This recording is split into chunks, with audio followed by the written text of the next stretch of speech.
la medicina interna del viernes. Les recuerdo a los que no me conocen aún, mi nombre es Jorge Alejandro Pamplona Tobón. Yo soy residente de primer año de medicina interna de la Universidad Pontificia Bolivariana. Y el día de hoy les traigo el tema enfoque del paciente con edema. Estoy acá porque la conexión solo es aérea, entonces, y como para que escuchen los que estén virtuales, entonces. Sí, ellos ya están conectados.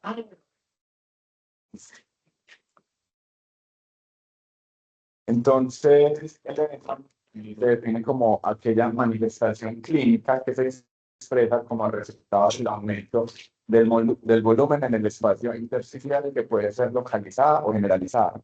Muy importante tener en cuenta que es necesario ver la evidencia clínica o por imagen de este edema y no solo basta con que el paciente me dice, estoy hinchado porque tiene que ser una valoración objetiva, porque de eso nos basamos en el tratamiento para ver si hay una disminución o no de este tema. Entonces, por eso dar una calificación objetiva, sea por examen físico o sea por hallazgo imagenológico.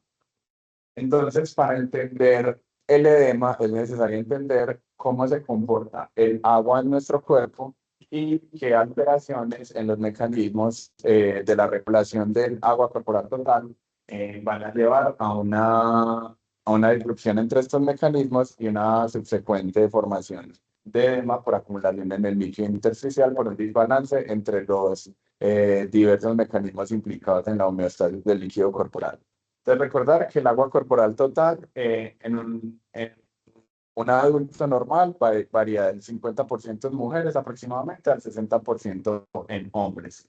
Que de este total, 2/3 va a ser intracelular y 1/3 va a ser extracelular, que la intracelular como tal no tiene alteraciones mayores en la fisiopatología del edema, va a ser de estos dos componentes como el más estable, pero igual se puede ver afectado por otros mecanismos que no van a ser competencia de esta charla.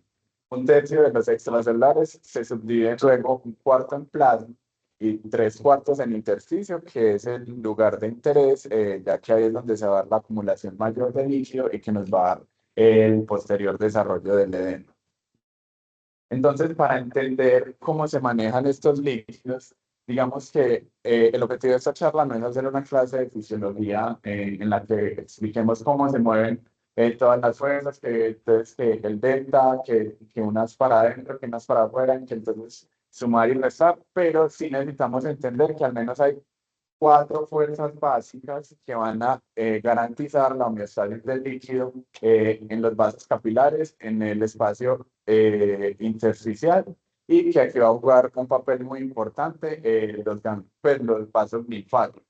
Entender que hay una presión hidrostática capilar, que es la que está pues adentro del vaso, y esta presión va a ser hacia afuera, pues va a ser positiva, entonces el agua va a querer desplazarse desde adentro del vaso sanguíneo hacia afuera.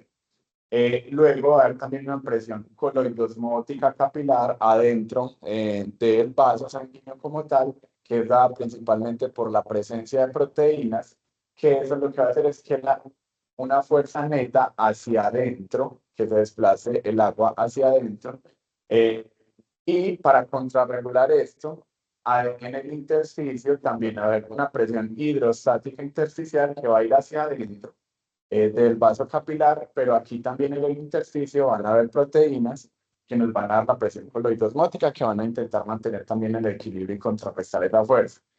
En general, la fuerza neta de este proceso es más positiva, es decir, el agua va a tender a ir hacia afuera. Ahí. Y aquí es donde juega un papel crucial los vasos. Todo mal, todo mal. Y yo sí decía,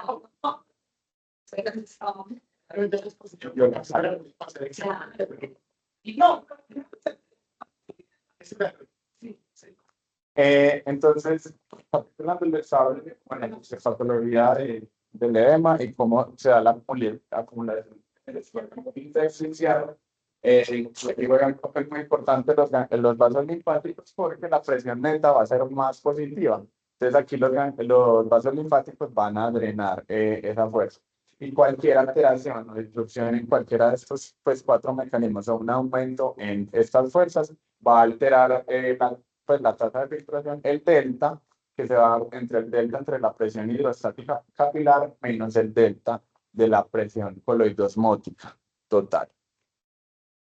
Entonces, también hay un mecanismo regulador de esta respuesta cuando se empieza a dar un desbalance, sea por un aumento de la presión hidrostática o una disminución de la presión coloidosmótica, porque como les decía, cuando hay disminución en la cantidad de proteínas, esta fuerza trata de traer proteínas, pero si está abajo, lo que va a hacer es que se va a salir porque va a haber mayor presión coloidosmótica intersticial. Entonces el agua va a tender a salir. Entonces eso es lo importante de entender de por qué una disminución en las proteínas capilar va a causar edema. Entonces cuando se da este desbalance en estos mecanismos, pues va a producir el edema y consecuentemente va a haber una fuga de líquido del vaso sanguíneo al intersticio que va a prolongar el edema, pero a su vez esto va a ejercer mecanismos contrarreguladores activándose cuando se sensa, como hay fuga de líquido al intersticio, en el capilar hay disminución del volumen circulante. Entonces, ¿eso qué va a hacer? Va a activar el sistema renina, angiotensina aldosterona y aumento del eje de la renina vasopresina. Entonces, ¿eso qué me va a hacer? Por el lado del RAS, me va a aumentar la retención de sodio y agua y eso me va a aumentar el volumen plasmático. Y el eje de la vasopresina también me va a hacer retención de agua y finalmente me va a dar un aumento del volumen plasmático, que siempre me perpetúa que se reabsorba el agua, pero como hay un mecanismo de base que aún no se ha contrarrestado, eso y finalmente me va a terminar perpetuando el edema. Si bien en instancias iniciales es un mecanismo regulador, ya luego termina perpetuando el edema. Y como recordar que no solamente es como si aumento el volumen, entonces ya ese edema, o disminución de las proteínas, ya ese edema, sino que también medicamentos que alteren el sistema renina, angiotensina aldosterona y llena la retención de sodio y agua, también me van a llevar a eso. Entonces, como les decía, hay cuatro mecanismos fisiopatológicos grandes del edema. El primero es aumento de la presión hidrostática, que se puede dar por aumento del volumen vascular en pacientes con patologías como la falla cardíaca, cirrosis, enfermedad renal crónica, inducido por fármacos y los cambios fisiológicos del embarazo. Puede ser por obstrucción de las venas, por ejemplo, hepatopatías por obstrucción de la porta, en edemas pulmonares agudos y en trombosis venosas profundas. Y por disminución de la resistencia arterial, que puede ser concomitante con estados como las alergias, el angioedema, que se va a disminuir eh, la presión y va a disminuir la resistencia arterial. Entonces, como se sensa una disminución de la resistencia, se activa en el sistema renina angiotensina aldosterona y pues se las corren. Y va a perpetuar en general el edema. Cuando hay aumento de la permeabilidad capilar, sea por liberación de citoquinas o por daño en el endotelio, sea por quemaduras, alergias, angioedemas, por síndromes de la respiratoria aguda o estados de sepsis. Disminución de la presión oncótica, como les decía, es principalmente por la alteración en las proteínas cuando hay, puede ser por dos mecanismos principales, por mayor pérdida de proteínas plasmáticas en nefropatías y en enteropatías perdedoras de proteínas, o por disminución en la producción como tal de las proteínas, que no hay sustrato, como en hepatopatías en estados de desnutrición. Y finalmente, como el drenaje linfático juega un papel tan importante para la homeostasis de los líquidos, cuando hay obstrucción linfática, por consecuencia va a haber también un aumento del edema, que ya luego vamos a ver cómo se comportan como cada uno específicamente y clínicamente. Ahora, en una aproximación clínica, yo lo quise dejar como hacerme 4 preguntas iniciales y luego como una integración de estas preguntas iniciales. Entonces, primero, me preguntaría si el edema es localizado o generalizado, si es agudo o crónico, si el edema produce onofobia, pues tiene onofobia, y en qué parte está localizada, porque me permite guiar un poco más de a dónde es el origen del edema.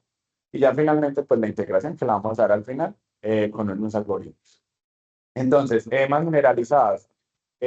Por lo común, cuando yo estoy enfrentado a un paciente con edema generalizado, probablemente estemos ante una patología sistémica. Y incluye múltiples etiologías que a considerar, como la falla cardíaca, los estados de desnutrición, el síndrome nefrótico, estados de malabsorción, patologías como la cirrosis, la enteropatía perdedora de proteínas y el mixedema. En los edemas localizados me hablan más de una patología regional, que hay una alteración ahí local que me está produciendo esa desregulación, que puede ir desde tromboflebitis hasta PVPs, edemas secundarios a trauma, infecciones como la celulitis, estados de linfedema, enfermedad de Graves, dermatitis de contacto también puede simular estados de edema, reacciones alérgicas como el angioedema y, muy importante, el síndrome de la cara superior, que ahorita vamos a andar. Entonces, cuando yo ya sé y tengo claro que puede ser localizado o generalizado, también me debo preguntar por el tiempo de evolución del edema, porque también me permite pensar en patologías específicas. Como tal, no hay una definición clara en cuánto es agudo, pero por lo menos en las primeras 72 horas es a los que yo debo prestar más atención porque probablemente son las que debo impactar y actuar más rápidamente para instaurar un tratamiento. En los localizados es donde se encuentra la mayor prevalencia de los estados agudos. Entonces ahí incluyen las trombosis venosas profundas, las infecciones como la celulitis, o ya alteraciones del sistema musculoesquelético como roturas de quiste popliteo, roturas de quiste de Beitel, o traumas que me lleven a un síndrome compartimental. Cuando es crónico y localizado, probablemente me esté hablando más de cambios por insuficiencia venosa crónica, por síndromes complejos regionales, que esto le acompaña más por alteraciones neurológicas y simpáticas, también linfedema, pensar en qué fármacos está consumiendo el paciente, porque esto a veces son causas que uno pasa desapercibidas de edemas crónicos que si bien pueden ser localizados, también pueden ser generalizados, no solo en esta patología. Y tumores pélvicos que me van a generar principalmente alteraciones en el sistema linfático, me van a generar edemas localizados crónicos. Y en los generalizados usualmente son crónicos, y es pensar en patologías sistémicas, como la insuficiencia venosa, falla cardíaca, hipertensiones pulmonares, fármacos, como les decía, puede estar en ambos, sea localizado o generalizado, en estados como el embarazo, la enfermedad renal crónica, estados idiopáticos y la obesidad. Y nunca olvidar que hay muchos fármacos de uso común que una vez pasa desapercibido, que me pueden causar edema. Por ejemplo, los antiinflamatorios no esteroideos por su acción en las arteriolas, pues en las arteriolas renales, antihipertensivos, principalmente vasodilatadores arteriales, arteriolares, tener en cuenta los antagonistas alfa-adrenérgicos y los antagonistas de canales de calcio. En este caso, tener en cuenta el almodipino, que se ha asociado mucho con, pues, comúnmente, y es una causa frecuente de que el paciente le cause desconfort y lo lleve a la suspensión de estos medicamentos. También los esteroides, inmunomoduladores como la ciclosporina, y esto como los más usuales, como para que siempre tengamos en cuenta. Luego me debo preguntar, ¿el paciente tiene o no tiene fobia? ¿Esto de qué me habla? De que hay un movimiento de exceso de agua intersticial en respuesta a la presión. Y la fobia me habla no de que el líquido esté rico, pues que tenga alta concentración de proteínas. Cuando hay fobia, hay disminución de estas proteínas y hay aumento del líquido libre.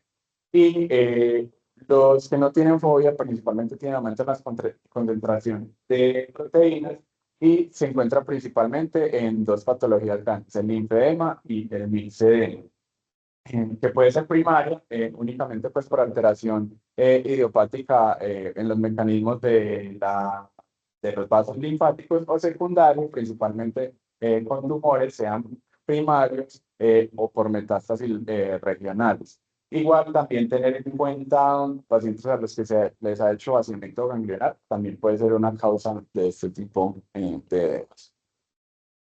Luego me voy a preguntar en qué parte del cuerpo tiene predominio o está localizado el edema. Entonces, aquellos pacientes que tienen predominio en cara, pensar en reacciones alérgicas como la urticaria, el mixedema, las anafilaxias y el angioedema. Eh, Digamos que en la cara también puede haber un componente de los enfermos renales, pero estos se caracterizan más por un compromiso periorbitario. También en cuando hay edema localizado, periorbitario, pensar en infecciones como la blefaritis, que usualmente van a ser unilaterales, también la celulitis tenerlas en cuenta. Pacientes enfermos renal crónicos o con síndrome nefrótico suelen tener esta presentación, pacientes con dermatitis de contacto o síndrome de vena cava superior, recordar que tienen una semiología clásica que es edema en cara, pues generalmente es supraclavicular en el cuello y se irradia pues, a los brazos con congestión, cianosis y pues como plétora, pues ingurgitación yugular y la cara pues se ve como abotagada. Más adelante les muestro. Si está localizado exclusivamente en miembros inferiores, tener en cuenta si es uni o bilateral. Bilaterales suelen ser pacientes con insuficiencia venosa, falla cardíaca, también muy importante lo que les decía ahora, bloqueo de canales de calcio, y las trombosis venosas profundas que solamente pues, son unilaterales. Tener en cuenta en miembros inferiores la enfermedad de Graves, que nos da pues el edema, nos puede dar un edema indoloro, duro, que no deja fobia, con piel como con un aspecto como de naranja, pueden tener eritema e hiperpigmentación. Ahora, también en ascitis, pues que el edema esté localizado en la cavidad abdominal, es muy importante diferenciarlo porque es una presentación también pues del edema y a veces pues requiere un enfoque distinto para definir como qué etiología puede ser la que me está causando este edema, que si bien puede ser por otras enfermedades sistémicas, es crucial diferenciar al momento de un paciente con una ascitis de nuevo, diferenciar si tiene ascitis por hipertensión portal o ascitis no por hipertensión portal. Que por hipertensión portal, generalmente pues la cirrosis o las peritonitis bacterianas espontáneas, por fallas hepáticas, ascitis cardíaca. No olvidar que, pues, digamos que el hecho de que tenga hipertensión portal no quiere decir que el paciente, pues, se traduce en cirrosis. Hay otras causas, pues, de enfermedades sistémicas que aumentan pues, el líquido intersticial que me llevan a ascitis. También el síndrome de Buchiari, oclusiones de la vena porta, metástasis hepáticas o carcinomas hepáticos, y también, pues, hay idiopáticos, hipertensiones portales como no explicadas. Y en los casos de hipertensión de ascitis por no hipertensión portal, tener en cuenta las peritonitis por tuberculosis, las peritonitis por otros microorganismos como hongos, las ascitis por pancreatitis, peritonitis por bacterias, enfermedades del tejido conectivo, gastroenteritis eosinofílicas, síndromes nefróticos y ascitis relacionadas pues, con la diálisis. Entonces, para esto, encontré pues una revisión sistemática que se hizo este año en la que nos proponen, digamos que ir pues hacer uso de otras herramientas además del gas para establecer pues como guiarnos a diagnósticos diferenciales. Y ahorita les voy a hablar como un poco de cómo se han validado estos estudios de medición de proteínas en líquido acítico y medición del colesterol en el líquido acítico, que si bien no, pues que no son como eh, los paraclínicos o las cosas que se miden usualmente en un paciente con ascitis de novo. Entonces, el GASA, el valor de referencia importante que tenemos para diferenciar un paciente si el probable origen de su ascitis es hipertensión portal o no, es mayor a 1,1. Ahí dice pues 11, pero porque está en gramos por litros y pues nosotros pues, lo medimos en gramos sobre decilitros. Entonces, pues ustedes bien, hay que dividirlo entre 10 y 11 dividido 10, pues da 1,1.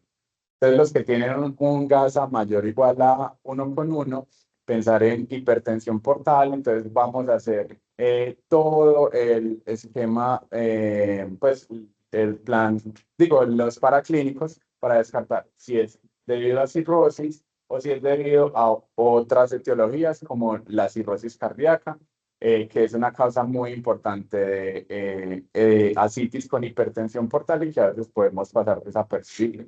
Y algo que nos indican que podemos usar acá es el uso de la medición de la albúmina, pues la albúmina total en el líquido ascítico. Y cuando es menor a 25 nos habla más de hipertensión portal y mayor a 25 nos habla pues de otras etiologías pues distintas a como subyacentes en el hígado.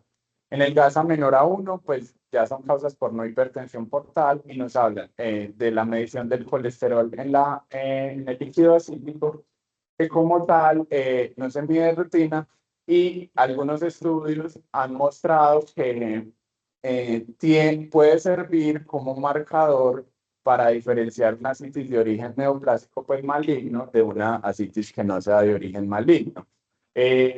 Digamos que aún faltan estudios por hacer, pero lo que dicen es que por sí solo no aumenta tanto la sensibilidad, pero cuando se usa con biomarcadores específicos para pues, etiologías malignas, aumenta la sensibilidad desde un 77 hasta un 88%. Entonces ahí vemos que si el colesterol está alto y yo sospecho que es algo maligno y me dio positiva la citología, pues ya me voy por que sea una citis de origen maligno, sea por, y pues empiezo a buscar el sitio primario.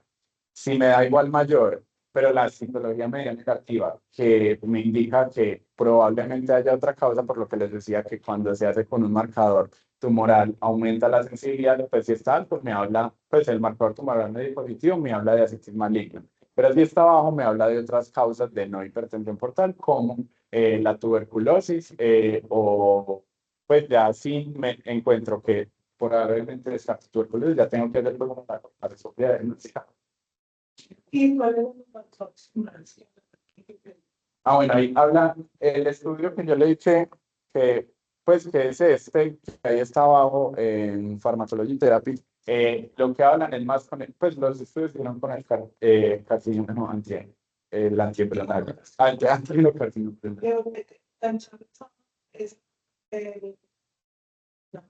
Como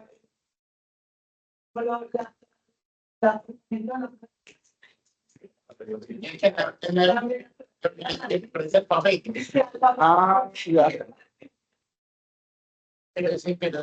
Sí. Sí, albúmina, free, total. No. No, espere que aquí yo las tenía. Pero, o sea, la albúmina total en el líquido ascítico. Pues, pues en el líquido peritoneal. No me acuerdo qué es la S. No. Ah, no, sí, sí, es libre, sí, libre. Es la albúmina libre en el total del líquido peritoneal. Y después el de este año. Y sí. Y pues viendo los estudios de validación per gasa, las proteínas totales en el líquido ascítico, encontraron que las proteínas totales, cuando son mayores o iguales a 25, tienen una sensibilidad del 90% y el gasa tiene una sensibilidad del 80%, pero esto es para diferenciar pacientes con hipertensión no portal. Entonces, vemos que la especificidad para hipertensión no portal aumenta con el GASA, disminuye en la medición de proteínas totales, lo que le confiere un valor predictivo positivo más alto al GASA y un valor predictivo negativo más alto a la medición de las proteínas. Lo que se traduce que hay una mayor sensibilidad del GASA, mayor a 1.1 para la detección de citis por hipertensión portal, que es como lo que ya se había visto, pues sí, como lo que se sostiene en el tiempo, y una mayor sensibilidad para la medición de la albúmina total en el líquido peritoneal para la detección de ascitis, no por hipertensión portal. Y un comportamiento similar se da cuando uno compara el GASA versus la medición del colesterol en ascitis. Entonces, tiene un comportamiento similar en el hecho de que el colesterol en ascitis alto nos permite y nos indica más una hipertensión no portal y Lo importante es como los marcadores que le di, pues los que le di como la asociación con enfermedades malignas. Y ya como para ver un poco de la integración de no solo pensar como si es generalizado, si es localizado, también debemos integrarlo con los otros signos clínicos que tenga el paciente, ya que la ascitis, pues no, digo la ascitis no, el edema puede nacer de patologías de múltiples órganos. Entonces, por ejemplo, cuando nos enfrentamos a un paciente que probablemente ese edema sea secundario a una enfermedad cardiovascular, preguntarle si tiene disnea de intensidad por el ejercicio, si tiene ortopnea, ventopnea, tos nocturna, si tiene el examen físico hallazgos como ingurgitación yugular, galope, pues el S3, si tiene desplazamiento del punto de máximo impulso, si se asocia paraclínicamente hiponatremias, aumento de aseados o elevación del BNP, pues me hace sospechar principalmente etiologías cardiovasculares. En renales, ver si tiene asociados síntomas urémicos, como alteración del apetito, como disminución del gusto por las carnes, alteración en el sueño, que presente disneas ocasionales, que debuten con hipertensiones arteriales altas, que tengan el edema en predominio facial al examen físico y que paraclínicamente tenga disminución de la tasa de filtración glomerular, que tenga alteraciones hidroelectrolíticas, que tenga anemia pues con patrón por enfermedad crónica. Y pues en el caso hepático, pues bien tener en cuenta si el paciente debuta con ascitis, pero también tener en cuenta que tenga antecedentes de abuso por alcohol o de otras noxas hepáticas, pues que lesionen el hígado, si tiene signos de hepatopatía al examen físico, pues en piel, que tenga circulación colateral, que tenga telangiectasias en los dedos, que tengan pues contracturas de Dupuytren, por ejemplo, que nos hacen indicar tienen pues un estado de una hepatopatía crónica. Y al examen físico, pacientes con hipoalbuminemias, con pues alteraciones en el perfil hepático, con trombocitopenias e hiponatremias. Y al examen físico es muy importante ver porque pues no todos los edemas tienen como la misma apariencia. Entonces, verificar si tiene o no fobia para diferenciar pues las principales etiologías que no eran fobia, que son mixedema y de origen por linfedema. Por ejemplo, en el edema, pues por linfedema, generalmente pues ya este paciente pues tiene un linfedema muy crónico que no ha sido pues adecuadamente tratado, son edemas duros, pueden en estadios crónicos, pues o ya muy avanzados, ser así como de apariencia verrucosa.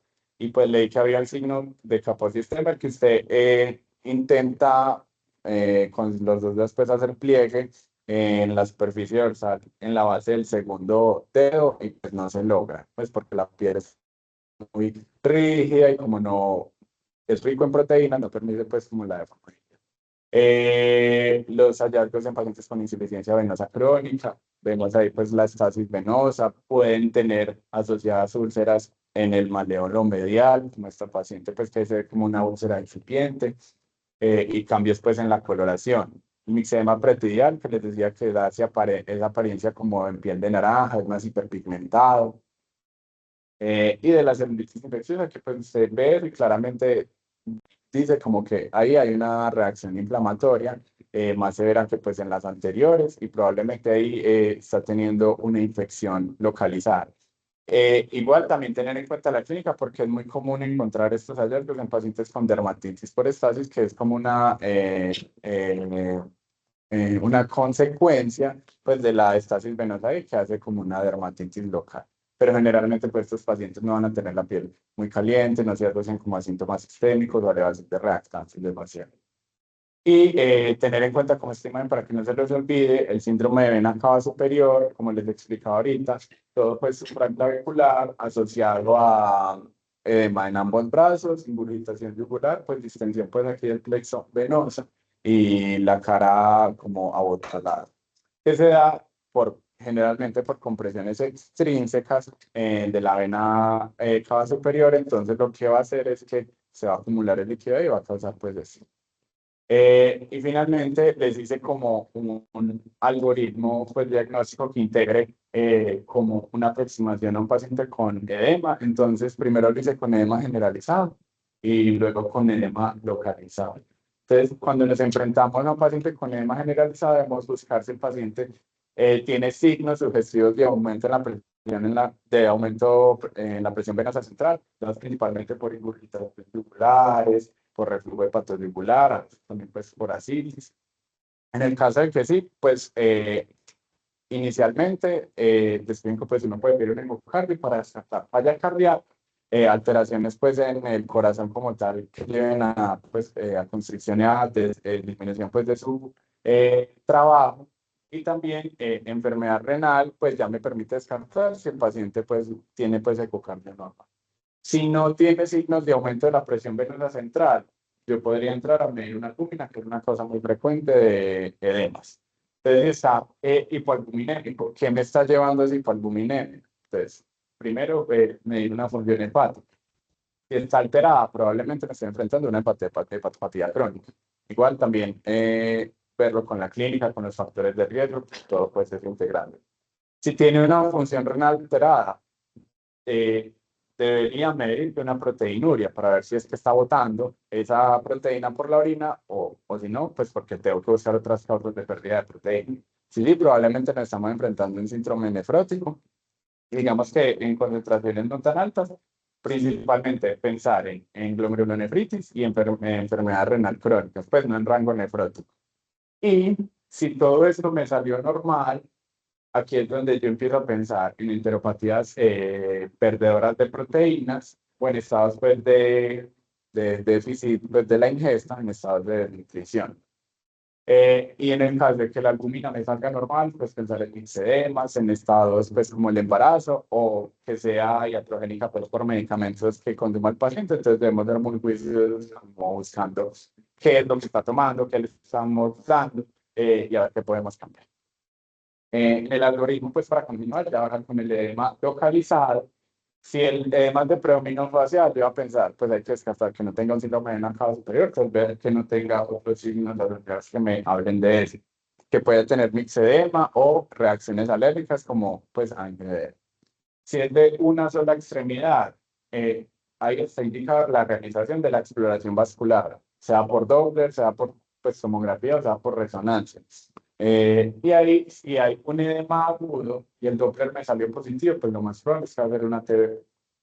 Si el Doppler me salió negativo, probablemente estoy ante una linfangitis aguda o ante una noxa externa, principalmente traumas como roturas de quistes de Becker, infecciones, tener en cuenta la celulitis, también miositis, artritis epiógenas o pues traumas por roturas tendinosas como tal.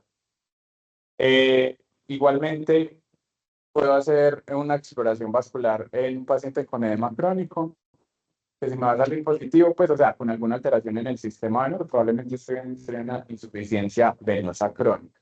Y si me sale, pues, negativo, pensar en linfedema, que puede ser, como les decía, idiopático por alteración directa, pues, en los vasos linfáticos o secundario, generalmente por malignidades. Y no olvidar este síndrome de reinato doloroso complejo.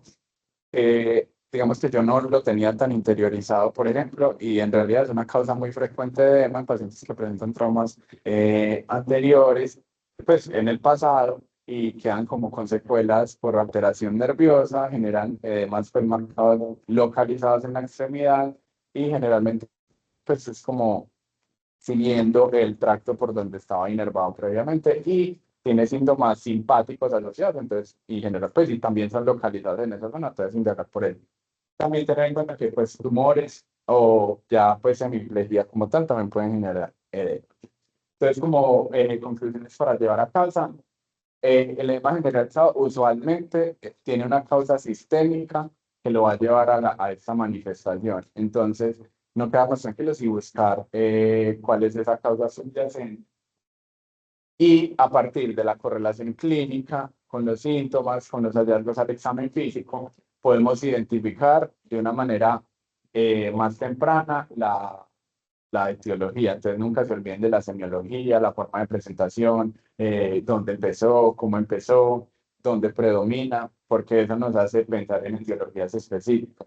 Y así poder hacer un abordaje clínico con base a estas características y los hallazgos más frecuentes.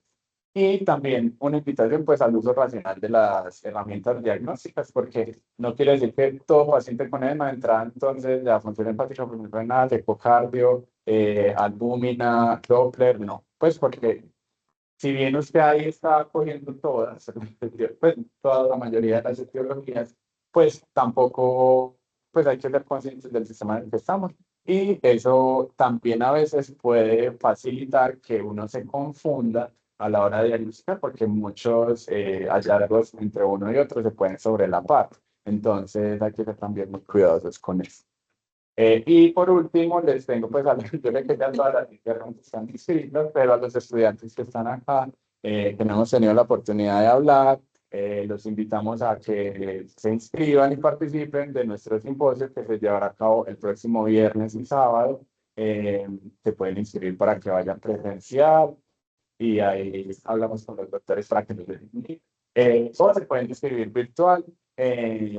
Digamos que uno a veces como que no le da tanta importancia a la formación continua porque está en la universidad, pero todas estas cosas empiezan a empezar como para la formación futura y para el aprendizaje continuo, porque a veces digamos que en una rotación o los temas de clase, digamos que se quedan cortos para todo lo que uno tiene que abarcar como médico. Entonces, todo este tipo de espacios permiten como fortalecer el aprendizaje continuo. Y para que aprovechen que todavía estamos en promoción, 5 por 4, van 5, pagan 4. Solamente el quinto no recibe el libro, igual si lo quiere comprar, adelante, todo eso sirve.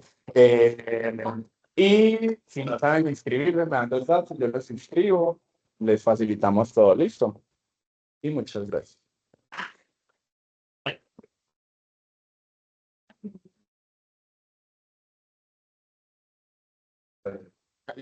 Para que su enfoque en la diapositiva es muy impecable. Visualmente, cuando uno ve una diapositiva bonita, no solamente que sea bonita, como el contenido, que nos pueda dar más tiempo de hacerlos, de buscar información precisa, están muy bien referenciadas, y van llevando como el hilo conductor que uno quiere, pues, la idea que uno quiere mostrar en el científico. 5.0000 por la final. Muchas gracias. Y vas a hacer un polvo.